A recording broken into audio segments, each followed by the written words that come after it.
Səfirlikdə iş var yoldaşlar, səfirlikdə iş var. Gəlin o işdən sizə bəhs eləyim. Braziliya səfirliyində iş var yoldaşlar. Sizdən tələb olunur ki, ən azı 18 yaşınız olsun. Qeyd edim ki, bura təkcə Azərbaycan vətəndaşları deyil, xarici vətəndaşlar da müraciət edə bilər.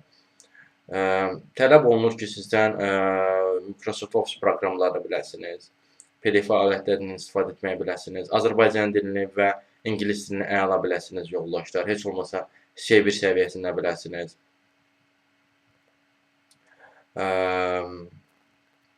Və həmçinin də paralel olaraq da B1 səviyyəsində heç olmasa ya Portuqal dilini, yaxud da İspan dilini biləsiniz.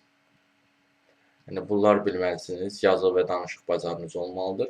Buna da müraciət etmək üçün 11-ci ayın 12-sinə qədər vaxtınız var yoldaşlar. Müraciət edə bilərsiniz bu işə. Digər işlərlə də tanış olmaq istəyirsinizsə, bir sözlə iş tapması istəyirsinizsə, bu arada fürsətdən istifadə edilmiş işin adını da sizə bildirim. Administrativ assistent işidir yoldaşlar, yəni inzibati köməkçidir belə bir işdir. Bu işlərlə müraciət etməkdə dəstək istəyirsinizsə və yaxud da digər işlərlə də tanış olmaq istəyirsinizsə, bir sözlə iş tapmanızda çətinlik çəkirsinizsə, onunla bağlı əlaqə vasitəsindən mesaj yaza bilərsiniz. Əlaqə vasitəsi profildə qeyd olunubdur. Siz bu videonu harada görürsünüzsə, kanala daxil olun, Toğrul Əzizov kanala. Kanala daxil olduqdan sonra diqqət eləsəniz, profildə əlaqə vasitəsi var. Həmin əlaqə vasitəsini götürüb mesaj yaza bilərsiniz.